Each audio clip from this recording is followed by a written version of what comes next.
과일 종류 중에 다른 과일들 또는 예. 이제 쌀밥. 그래서 뭐 잡곡을 먹고 현미를 먹고 흑미를 먹고 하게 되는 이유가 뭐냐면 당을 최대한 줄이기 위해서 탄수화물 섭취를 줄이신다. 청취자 여러분들의 건강을 지켜드립니다. 슬기로운 건강생활, 오늘도 이만희 수원 보성한의원 원장과 함께하겠습니다. 어서 오세요. 네, 안녕하세요. 자, 오늘 주제가 당뇨입니다. 당뇨, 어떤 질환입니까? 직역하자면 예.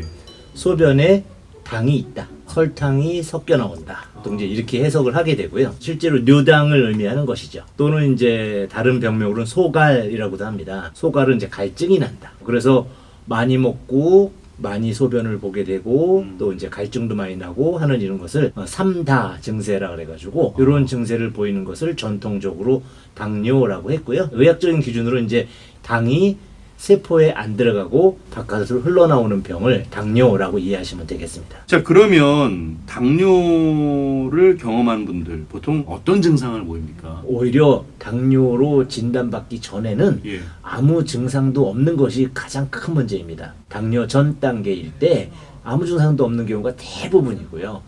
엔간이 진행됐을 때 예. 합병증이 와서 재본이 당뇨더라 라는 경우가 굉장히 많습니다.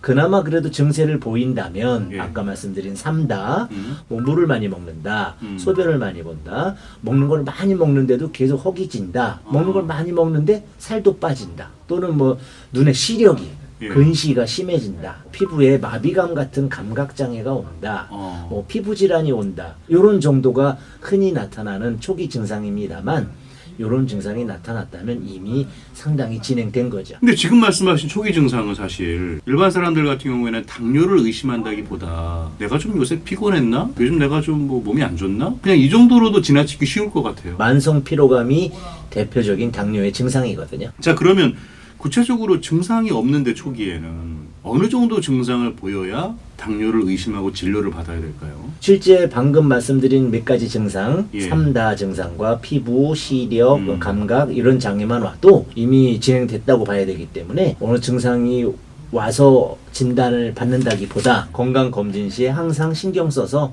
혈당을 미리미리 체크하시면 좋을 것 같습니다. 아, 그런 말들 많이 하더라고요. 당뇨 있으면 약을 평생 먹어야 된다고 하는 분들이 적지 않아요. 그렇습니다. 맞습니까? 네, 물론 과거에는 합병증이 발생하고 나서 당뇨를 진단했는데 아, 근래에는 건강검진을 자주 하고 건강에 관심이 높아져서 예. 조기에 전 단계에 발견하시는 분들이 계십니다. 그러면 간단한 뭐 양약이나 한약의 치료를 가지고 호전이 돼서 한동안 약을 안 드시고도 당뇨 증세를 안 보이는 분들도 계시죠.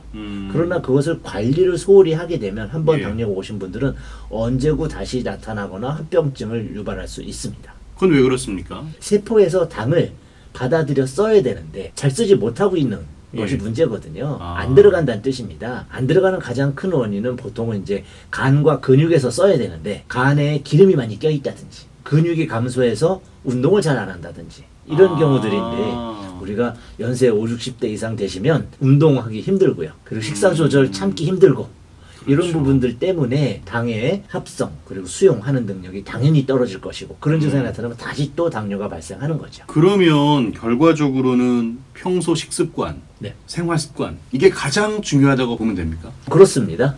식사가 이제 먹는 부분에서 그 가장 중요한 역할을 해주고 또 바깥에는 이제 운동이 또 중요한 역할을 해주고 이렇게 두 가지가 잘 이루어져야 이제 되는 거죠. 경증일 때는 그 두 가지만 가지고도 잘 조절할 수가 있겠고요. 예. 중증 이상이 되면 이제 그런 관리와 함께 약을 함께 복용하셔야 됩니다. 그러면 어떤 식습관을 가지는 게 좋습니까? 생활 습관 포함해서요. 네, 식습관 먼저 이제 알려드리면 예. 탄수화물이 포도당이 되는 거죠. 예, 예. 그게 이제 너무 많으면 안 되니까 그것을 줄여주는 것이 좋겠고요. 줄이기 위해서는 단당류라고 하는데 다당류, 당이 여러 개 뭉쳐 있다가 분해돼서 단당이 되는데 예. 단당은 쉽게 몸 안에 들어가서 혈액에 녹기 때문에 혈당을 확 올려버리죠. 그래서 이제 뭐 과일 종류 중에 다른 과일들 또는 예. 이제 쌀밥 그래서 뭐 잡곡을 먹고 현미를 먹고 흑미를 먹고 하게 되는 이유가 뭐냐면 당을 최대한 줄이기 위해서 탄수화물 섭취를 줄이신다. 그래서 그거 대신 드셔야 되는 견과류라든지 녹황색 채소 그리고 뭐 식이섬유 많은 곡물들 그런 것들 많이 복용하시게 하고요. 콩, 고구마 이런 것도 식이섬유 많다고 하잖아요. 네네네 맞아요. 그런 것들이 또 대표적으로 또 드셔야 될 음식이어서 술 같은 경우도 이제 포도당 탄수화물의 함량이 높잖아요. 그래서